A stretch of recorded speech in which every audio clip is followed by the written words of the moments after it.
यानी पंजाब का नागरिक हिंदुस्तान में कहीं पर भी जाएगा तो उसको ये सुविधा है। लेकिन मैं एक और दुख की बात बताता हूं। आपके पास कार्ड है, आप अहमदाबाद जाएंगे तो ऑपरेशन हो जाएगा, भोपाल जाएंगे तो ऑपरेशन हो जाएगा, लखनऊ जाएंगे तो हो जाएगा, लेकिन दिल्ली जाएंगे जहां मुख्यमंत्री जो बैठे हैं,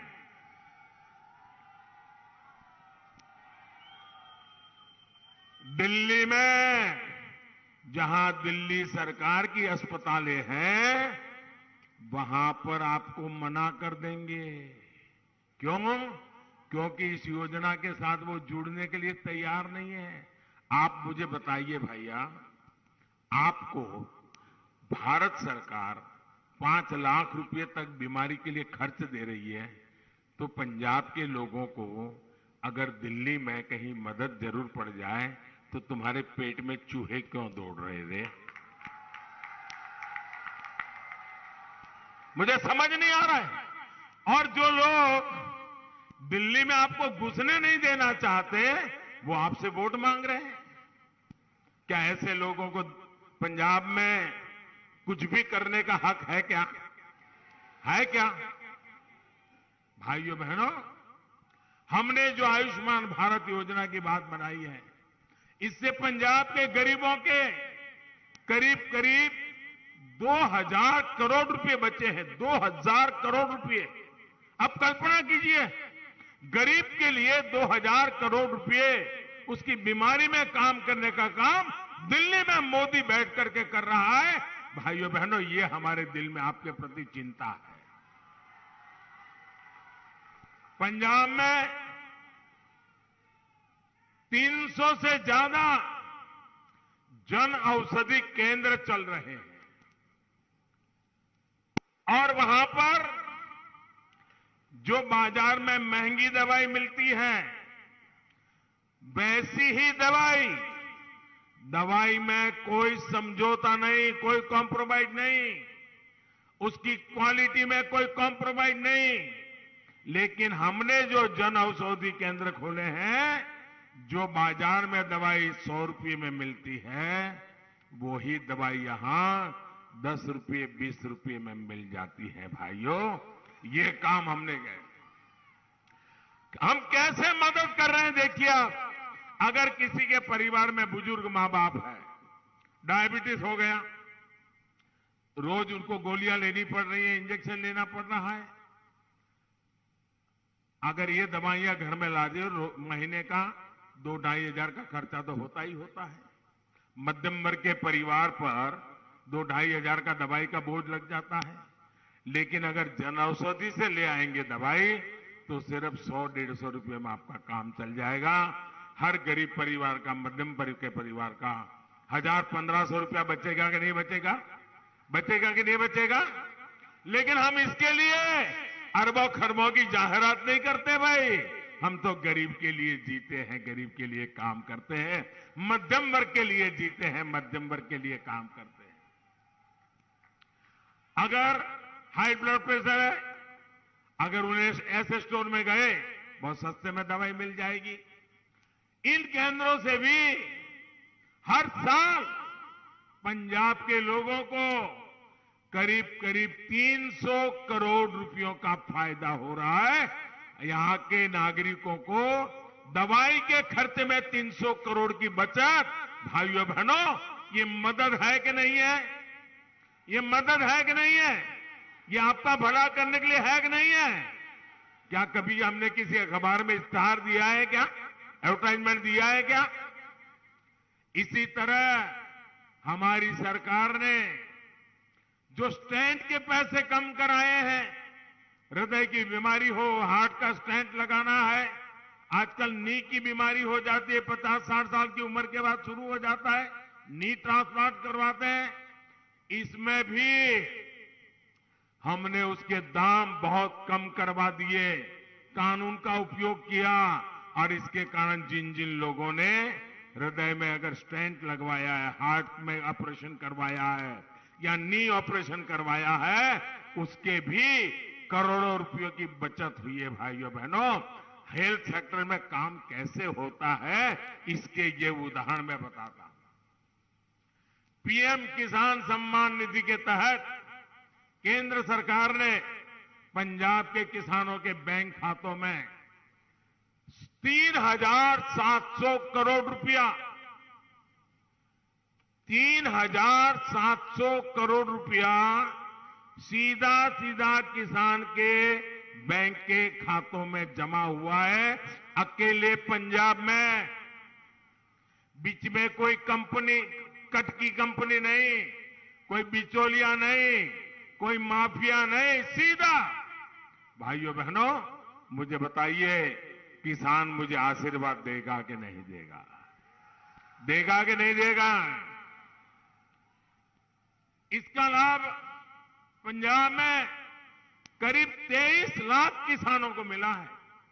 23 लाख किसानों को केंद्र सरकार की प्रधानमंत्री आवास योजनाओं के तहत पंजाब में 75,000 से अधिक घर बनाए जा रहे हैं और एक एक घर बनाने के लिए लाख सवा लाख रुपया उनके खाते में भारत सरकार जमा करवाती है ताकि वो पक्के घर में जिंदगी गुजारना शुरू करे। भाई, गरीबों को पक्के घर के लिए अकेले पंजाब को 2,000 करोड़ रुपए से के भी अधिक की राशि दी गई है। ये जरा आंकड़े जोड़ दीजिए, मैं तो कुछ ही बता रहा हूं, ये सारा दिल्ली से पैसा पंजाब की धरती पर उतारने का हमने काम किया है। साथियों, उजाला स्कीम के तहत हमने बिजली बिल कम हो, हमेशा हमेशा के लिए बिजली का खर्चा कम हो, आपकी जेब से ज्यादा पैसे न जाएं, एक स्थायी व्यवस्था बनाई और टेक्नोलॉजिकल सॉल्यूशन निकाला। इसके तहत एलईडी बल्ब हमने पंजाब में वितरित किए। इस वजह से गरीबों के बिजली के बिल में 900 करोड़ रुपए से भी अधिक बिजली का बिल बचा है। अगर मध्यम वर्ग के घर में 4 लट्टू वाले हैं तो उसका 1,500 2,000 रुपया बच जाता है बिजली का। भाइयों, ये लोग आज जो वादे कर रहे हैं वो एक प्रकार से आपके घर में रोशनी लाने का वादा नहीं है, आपके जेब के पैसे बचाने का वादा नहीं है। ये ऐसा रास्ता है जो पूरे पंजाब को कुछ ही वर्षों में अंधकार में डुबो देगा। बिजली के कारखाने चलाने की ताकत नहीं होगी, पूरा पंजाब अंधेरे में फंस जाएगा। ये रास्ता इन्होंने चुना है। आप मुझे बताइए, क्या पंजाब में अंधेरा आने देना है? अंधेरा आने देना है? अंधेरा आने देना है तो इन लोगों को दिल्ली में ही रोक लो भैया, आने मत दो यहां।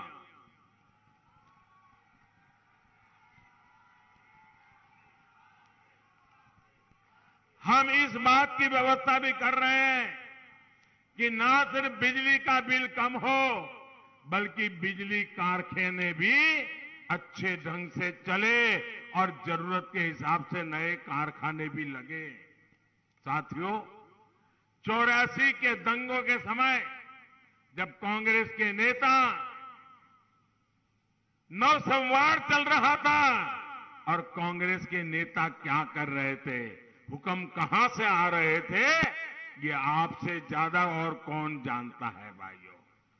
तो ये बीजेपी के नेता, हमारे कार्यकर्ता, हमारे सिख भाई परिवारों को बचाने के लिए, मैं उस समय गुजरात में था, एक भी परिवार को तकलीफ नहीं होने दी, एक भी परिवार को शान से जीते हैं भाइयों। हर सुख दुख में हम पंजाब के लोगों के साथ डटकर खड़े रहे हैं।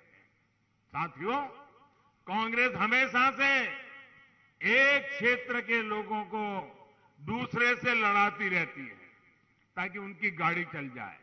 ये कांग्रेस के जो मुख्यमंत्री ने जो कल बयान दिया है और जिस पर ये दिल्ली का परिवार है उनका मालिक, वो बगल में खड़े रह करके तालियां बजा रहा था।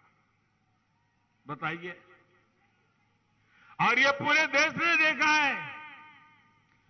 अपने इन बयानों से ये लोग किसका अपमान कर रहे हैं। यहां का कोई ऐसा गांव नहीं होगा, कोई ऐसा गांव नहीं होगा जहां हमारे उत्तर प्रदेश के भाई बहन या हमारे के बिहार के भाई बहन यहां पर मेहनत न करते हो। ऐसा कोई गांव नहीं होगा भाइयों।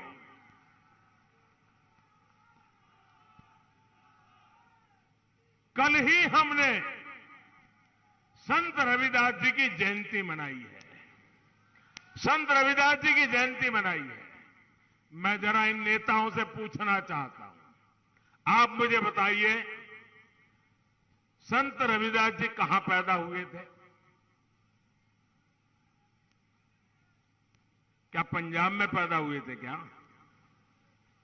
संत रविदास जी उत्तर प्रदेश के बनारस में पैदा हुए थे, काशी में पैदा हुए थे। और आप कहते हो उत्तर प्रदेश के भाइयों को घुसने नहीं दोगे, तो क्या आप संत रविदास जी को भी निकाल दोगे? क्या संत रविदास जी के नाम को मिटा दोगे? क्या भाषा बोलते हो तुम लोग? इतना ही नहीं, मैं जरा पूछना चाहता हूं, गुरु गोविंद सिंह जी का जन्म कहां हुआ था? गुरु गोविंद सिंह जी का जन्म कहां हुआ था? पटना साहिब में हमारे गुरु महाराज गुरु गोविंद सिंह का जन्म हुआ था। और आप पटना में हुआ, बिहार में हुआ, और तुम कहते हो बिहार के लोगों को घुसने नहीं देंगे। तो क्या तुम गुरु गोविंद सिंह महाराज का अपमान करोगे?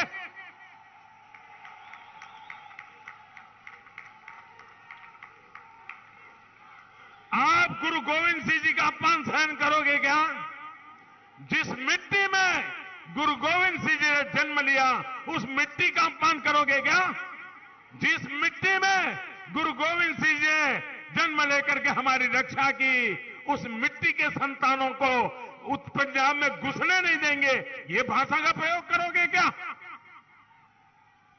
संत रविदास जी, जिन्होंने समाज का इतना बड़ा कल्याण किया, काशी में पैदा हुए, आज पंजाब के हर घर में संत रविदास जी के प्रति श्रद्धा है।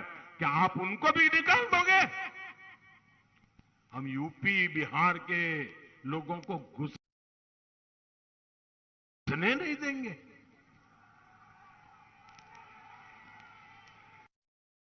भाइयों बहनों, इस तरह की विभाजनकारी सोच को एक पल के लिए पंजाब में राज करने का अधिकार नहीं है। भाइयों बहनों, हमारा पंजाब सीमावर्ती राज्य है। इस पर सीमा पार से हमेशा नापाक नजरें बनी रहती हैं, गड़ी रहती हैं। इसलिए यहां जो सरकार बनेगी वो राष्ट्र प्रथम, नेशन फर्स्ट, इसके लिए प्रतिबद्ध सरकार होनी चाहिए। ढुलमुल रवैये वाले लोग नहीं होने चाहिए।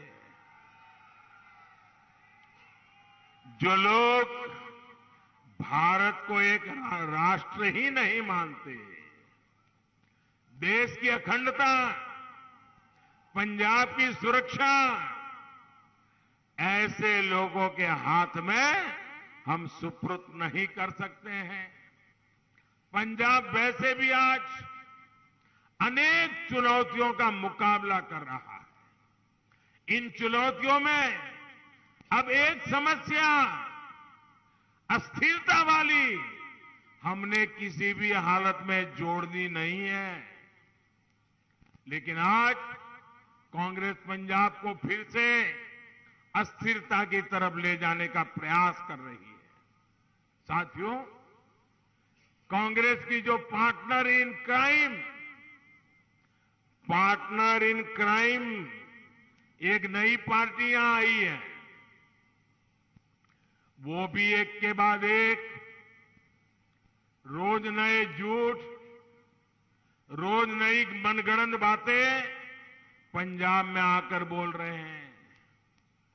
वो लोग जिनकी दिल्ली में सरकार है, आप अगर इनकी सरकार को देखेंगे तो पता चल जाएगा कि ये लोग सिखों को, पंजाबियों को डगर डगर पर कितना अपमानित करते हैं। दिल्ली जाओगे तो पता चलेगा। आज पंजाब में आकर सिखों को झूठ बोलने वाले इन लोगों ने दिल्ली में एक भी सिख को न मंत्री बनाया है। इतना ही नहीं, ये पंजाब को नशा मुक्त करने की बात करते हैं, लेकिन दिल्ली में हर स्कूल कॉलेज के बगल में शराब के ठेके खोल करके बैठ गए भाइयों। ये कैसे झूठ बोलने में महारथी है और हर पल आराम से झूठ बोलना, आराम से पलट जाना, कोई परवाह ही नहीं। दिल्ली में प्रदूषण बढ़ता है तो ये पंजाब के किसानों को गाली देते हैं। दिल्ली की हवा खराब हो गई, आपने देखा होगा, ये सब अवेलेबल है कि मैं कह नहीं रहा हूं। अब दिल्ली में जाओ तो पंजाब के किसानों को गाली दो और यहां आकर के किसानों को गले लगाने की बात करो। किसी के गले उतरेगा क्या? उतरेगा क्या? ये फरेब चलेगा क्या? जब कोरोना की वेव आई तो इन लोगों ने यूपी, पंजाब, हरियाणा के लोगों को झूठ बोल करके भगा दिया कि बहुत बड़ा भयंकर होने वाला है, महीनों तक खाना नहीं मिलेगा, भागो। जो लोग दिल्ली में पंजाब, हरियाणा, उत्तर प्रदेश के लोगों को भगा देते हैं, वो आज आपके पास आए हैं। आप क्या करोगे? इनको मेहमान गति स्वीकार करोगे क्या? भाइयों बहनों, बात इतनी नहीं है साथियों, इनके इरादे कहीं ज्यादा खतरनाक है। आपने सुना होगा, कल इनके एक पुराने विश्वस्त साथी जो पिछले बार जो यहां के पंजाब के चुनाव के उनकी तरफ से इंचार्ज थे और उनके खासम खास दोस्त थे, अन्ना हजारे के साथ ये आंदोलन में झंडा लेकर के खड़े रहते थे और कवि होने के नाते, चिंतक होने के नाते देश भर में उनके कवि सम्मेलनों को सुनने के लिए देश की युवा पीढ़ी घंटों तक इंतजार करती है। ऐसा मां सरस्वती की पूजा में लगा हुआ इंसान कल उसने कह दिया, जब दर्द काफी हुआ होगा तब उसने मुंह खोला होगा। और कल जब उसने कहा है, उन्हीं के साथी ने जो आरोप लगाया है वो बहुत खतरनाक है दोस्तों, बहुत खतरनाक है। इसलिए जो कल उन्होंने, उन्हीं के एक साथी ने इनके चरित्र का जो वर्णन किया है, इसको हर मतदाता ने, हर देशवासी ने बड़ी गंभीरता से लेने की जरूरत है।